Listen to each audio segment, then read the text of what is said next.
Hola, ¿qué tal? ¿Cómo están? Bienvenidos en esta ocasión a Conexión Digital. Y pues bueno, ahora vamos a platicar un poco acerca de la administración de talento, todo desde una perspectiva cultural y qué significaría un contrato psicológico.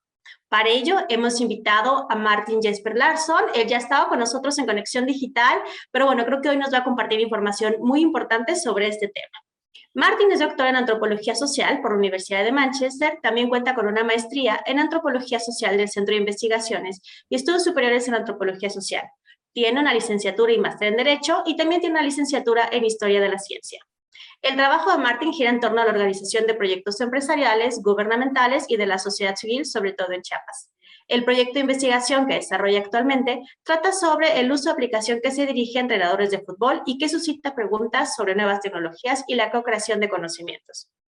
Por su trabajo, ha ganado el primer lugar del premio Magda Fischer-Mundt de la Asociación Mexicana de Estudios Rurales y el premio Gustavo Cabrera del Centro de Estudios Demográficos, Urbanos y Ambientales del Colegio de México. Asimismo, ha ganado el segundo lugar en el concurso Research Image Award de la Universidad de Manchester. Es miembro del Sistema Nacional de Investigadores y actualmente es profesor de tiempo completo del Departamento de Antropología, pero también trabaja en actividades de antropología de los negocios y da clases en la maestría de Psicología Organizacional y muchos temas de conocimiento de negocios. Pues Martín, muchísimas gracias por estar aquí nuevamente y pues vamos a platicar un poquito acerca de qué es talento, pero actualmente se habla mucho de la guerra de talento. Es algo que mencionas en el artículo que tenemos en Conexión. ¿Y qué será esta guerra de talento? Es decir, ¿por qué las organizaciones se podrían estar peleando por el mismo talento? ¿Qué es talento y qué significa guerra de talento? Sí, creo que es una muy buena pregunta, un poco difícil. La guerra de talento realmente surgió de un artículo que escribió un equipo de esta empresa, de estos consultores de McKinsey en Estados Unidos. Se llama The War for Talent, salió en el 98 y dicen eso.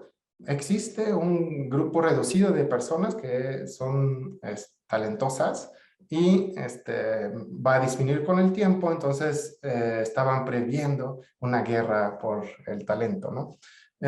¿Qué eran los talentos para ellos? Pues en la práctica eran personas que habían salido de ciertas escuelas de Estados Unidos, con los mejores promedios, y se pensaba que ellos eran quienes tenían el potencial de ser los líderes futuros de la organización y tendrían también un impacto importante en la organización. O sea, se postulaba y se sigue postulando que un grupo bastante reducido en cada organización son los que generan mayor valor para la organización, ¿sí? Claro, para que estas personas generen ese valor, o sea, es difícil tener toda una organización así, y en realidad ahí es donde hay como algunos problemas con este concepto de talento. ¿Qué es, no? Em, como decía, aquí parece que hablan más bien de una buena preparación, un buen entrenamiento, ¿no? No necesariamente como algo con lo que se haya nacido, ¿no? Y también podemos pensar en diferentes contextos. O sea, la idea de talento es que en cualquier lado vas a destacar, vas a mejor. En la práctica no es así. O sea, incluso en Wall Street ahí se utiliza mucho, es de una empresa a otra, hay mucha movilidad, pero se dan cuenta que tardan como unos 5 años para llegar a ser tan productivos o generar tanto valor como hacían en la empresa anterior. Muchas veces, de hecho, lo que se hace actualmente es como mover un equipo completo de una empresa a otra. Sí, claro, es un golpe fuerte si mueven el mejor equipo de una empresa a otra, pero esa es como la tendencia actual. Es algo que, o sea, yo que he trabajado un poquito más sobre el fútbol también, eso también es la tendencia. Ya no es el entrenador, ¿no? Es todo el equipo que se compra, que le resta poder como la organización. Así, bueno, hay toda una negociación ahí también, cómo hacer eso. Pero el chiste aquí es que el contexto importa, ¿sí? Entonces, el equipo importa y pensar también en diferentes papeles en ese equipo. Para regresar al fútbol se habla, donde yo he estado trabajando con el equipo que yo he estado trabajando, se piensa en 4 diferentes tipos de jugadores para cada posición. Entonces piensan un talento joven, un talento un poquito más grande, un high impact player, o sea, como un jugador de alto impacto y un jugador como de base, digamos. Pero así se puede pensar también las organizaciones. Tenemos, por ejemplo, a los facilitadores súper importantes, ¿no? Que hacen que otros brillen, que están, o sea, y que puede ser difícil medir lo que hacen, pero resulta que cuando ellos están, siempre funciona. Y es lo mismo en equipos de fútbol. O sea, resulta que cuando esa persona está en la cancha, siempre gana. No sabemos qué hace, pero siempre gana, ¿no? Y también tenemos a los expertos, también súper importantes, ¿no? Los que saben mucho de un tema, no les importa tanto eso de destacar y, o sea, ¿no? Y de ascender y ser los líderes, pero les interesa un tema importante para la nación. Entonces, como eso de formar equipos también es como, creo que es algo que se ha vuelto mucho más importante, ¿no? Desde el 98, que era mucho énfasis en esos individuos, ahorita es como más, un poquito más amplio, a tal punto que hay algunos que dicen, no, ya, ¿cuál es? ¿Por qué vamos a hablar de estos talentos nada más? Tenemos que hablar de políticas de la organización nada más, ¿no? Regresar a eso, ¿no? Que era como, digamos, antes de toda la guerra de talentos, eso es lo que se hacía, ¿no? Se pensaba en políticas de toda la organización. Bueno, entonces, pero sí, digamos como es como en términos generales. Un aspecto que a mí me parecía muy interesante de la guerra de talentos es su énfasis en aspectos culturales.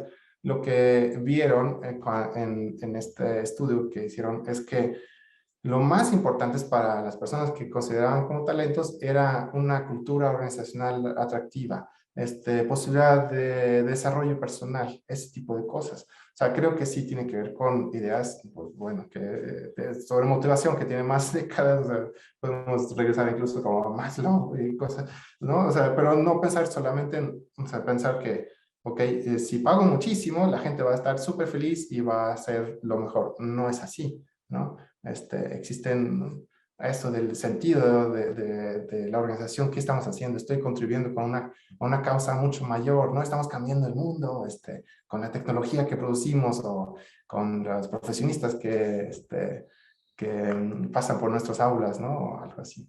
Entonces, creo que ese aspecto es muy interesante y ahí es donde entran como cuestiones donde yo como antropólogo me puedo sentar como más a gusto, ¿no? Claro, sí, hay que ver cómo trabajamos en los equipos y pensar la organización, este tipo de cosas.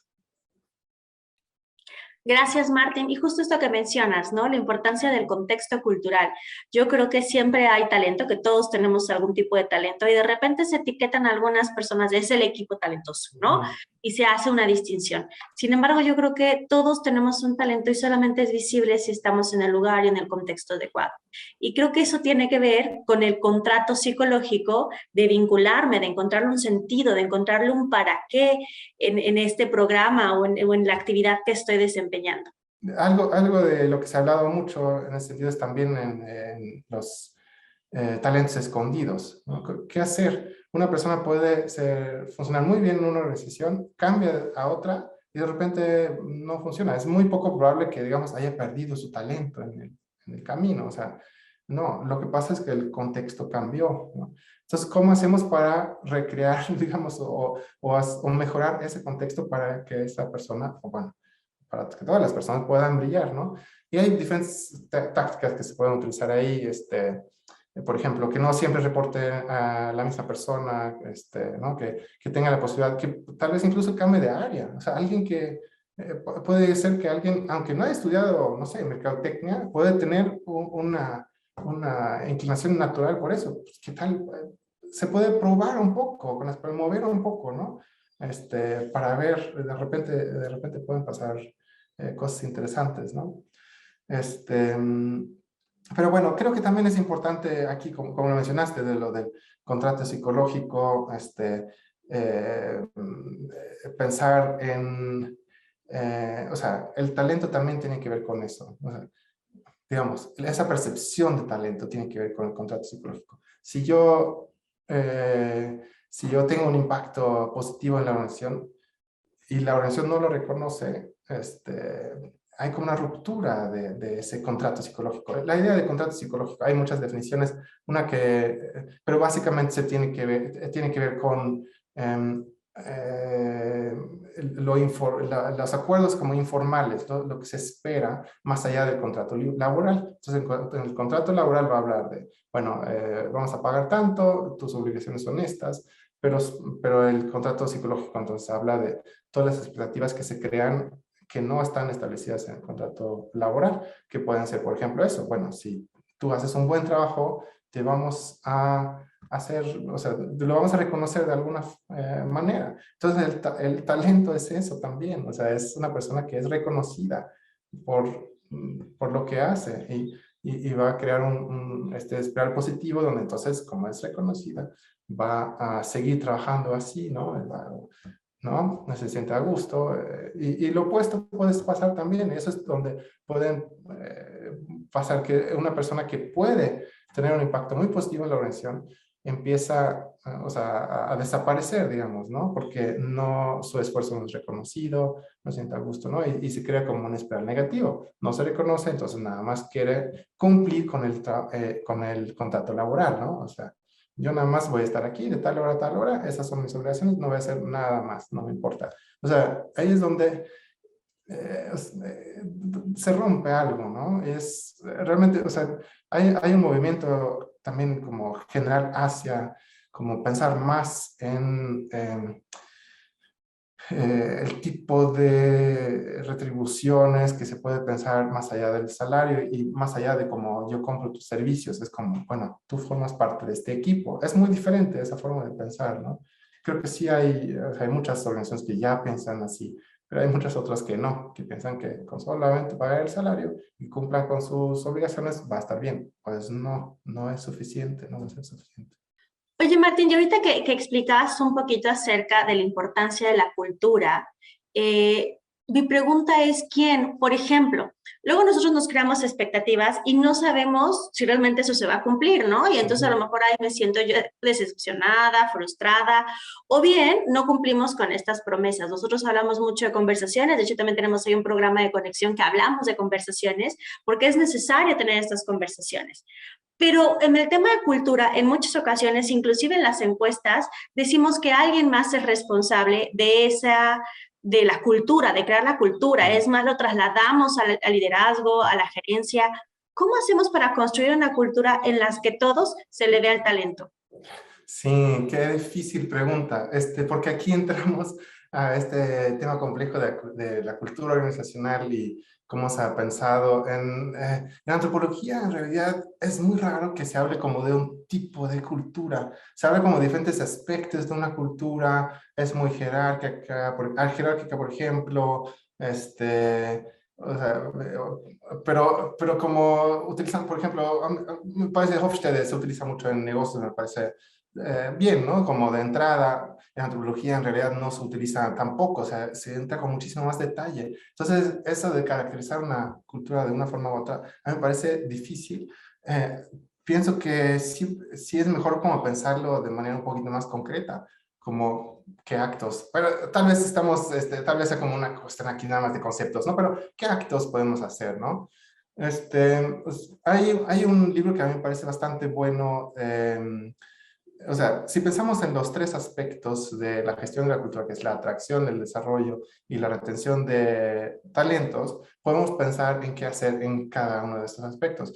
En la atracción de talento, hay un libro que a mí me gusta bastante que se llama The Employer Brand. Está aquí en la biblioteca de la ULAP, entonces, de Helen Rosethorn, sorry, perdón, y ella habla como, como que la fortaleza de la marca del empleador es como es la propuesta de valor al empleado, ¿sí? Más, o sea, que es algo que hablaban también mucho en la guerra de talentos, ¿no? A ver, ¿qué le vas a ofrecer? O sea, porque ellos desde su perspectiva se habían enfocado demasiado las empresas en te voy a dar tanto, ¿no? Pero ¿cuál es tu propuesta de valor? O sea, ¿qué ideales, qué incluyes? O sea, ¿qué otras cosas, ¿no? Algo que ahorita está mucho más fuerte, ¿no? Piensen en Google, piensen, ¿no? O sea, el salario es como una pequeña parte. Pero bueno, entonces, ¿cuál es la propuesta de valor al empleado?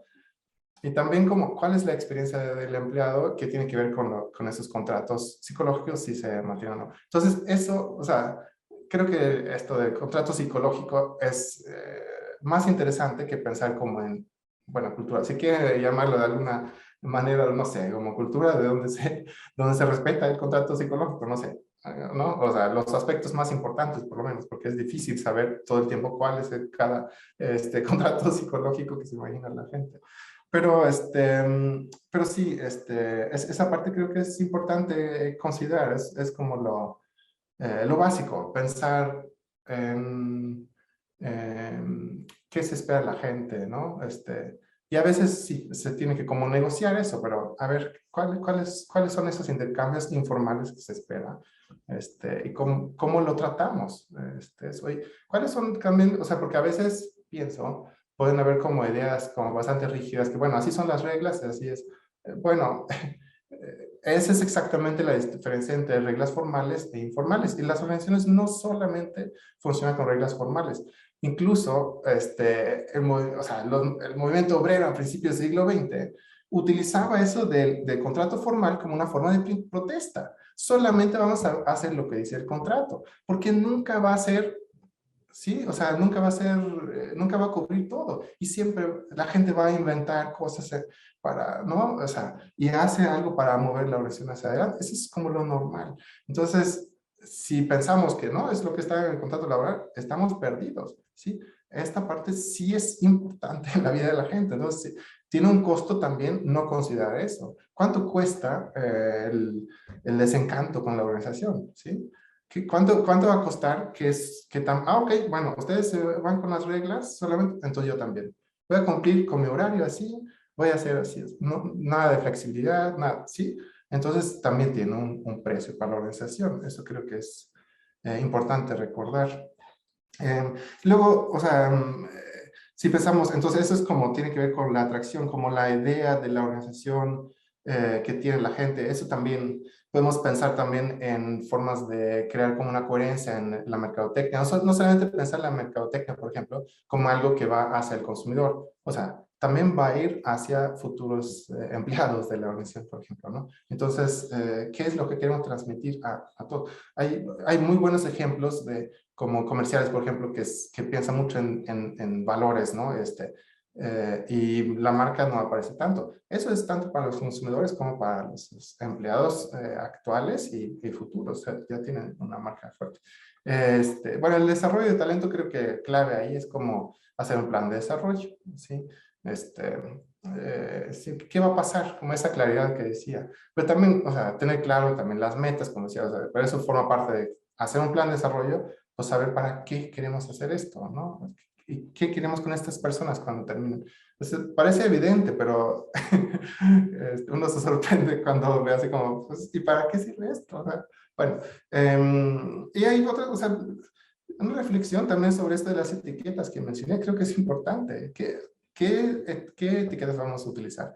¿Cómo vamos a hacer también para que este grupo que queremos que pasen a, ¿no? a hacer otra cosa, para que no se piensen como un grupo de élite que no forma parte de la organización, que se van porque no sienten no sienten una cercanía con la organización, no forman parte de, pues hay que integrarlos a otros equipos, que no solamente están en su equipo de élite todo el tiempo, ¿no? O sea, etcétera. Entonces, o sea, sí, hay muchas cosas que se puede hacer también, o sea, pienso como a largo plazo, cómo hacer que las personas se vuelvan mentores, por ejemplo, ¿no? Cómo aprovechar después de 15, 20 años, ¿a qué más puedes desarrollar? O sea, bueno, entonces que pasen a desarrollar a otros, por ejemplo, ¿no? Pero bueno, eso la verdad, sí, esto es todo el curso que doy sobre este tema, entonces sí es muy amplio, pero digamos, a grandes rasgos, pensar en la atracción de talento, entonces tiene que ver con la experiencia de empleado, la propuesta de valor al empleado, en el desarrollo, hacer un plan de desarrollo, explicar cómo para qué es, y para la retención, bueno, el mismo desarrollo también puede ayudar a retener a las personas, pero si pensamos a largo plazo, por ejemplo, ¿cómo vamos a pensar en mentoring y coaching, por ejemplo? Puede ser importante. ¿Cómo podemos involucrar a estas personas después para que desarrollen otras personas, por ejemplo, ¿no? Son algunos puntos. Martín, entonces entiendo que más que un programa de atracción de talento, estaríamos hablando de este programa de atracción, de retención o desarrollo. Y he visto que últimamente retan el concepto de retener y utilizaste la palabra encanto, ¿no? Que estén encantados en la organización. ¿qué podríamos hacer para lograr este enamoramiento dentro de la empresa? Porque el chiste no es atraer y luego retener, sino que las Ujú, personas que están decidan o elijan realmente quedarse. ¿Qué ujú. podríamos hacer ahí? O sea, ¿cuál sería la tendencia? ¿Qué haríamos como organización? Sí, bueno, lo que dicen en este artículo de McKinsey, yo creo que vale hasta la fecha, es qué es lo que, o sea, el dinero no lo podemos pensar como algo tan importante en la vida de la gente. Es importante, pero las cuestiones de desarrollo personal, por ejemplo, va a ser siempre mucho más importante. Digamos, el ambiente laboral, ¿no? Tal vez lo podemos ver como tipo de respeto, o sea, que escuchan mis ideas, o este respeto para el contrato psicológico. Ese tipo de cosas son las que hacen que las personas se sienten como a gusto, ¿sí? Pues sí, yo creo que va a depender entonces mucho de cada empresa, o cada organización, qué se puede hacer, ¿no? Pero digamos, a grandes rasgos es eso, como pensar que lo que valora las personas eh, es muchas veces como este extra, qué valores están aquí, cuáles son esas metas que estamos intentando hacer, es donde entra como eso de la importancia de contar una historia, qué es lo que hacemos como organización, ¿no?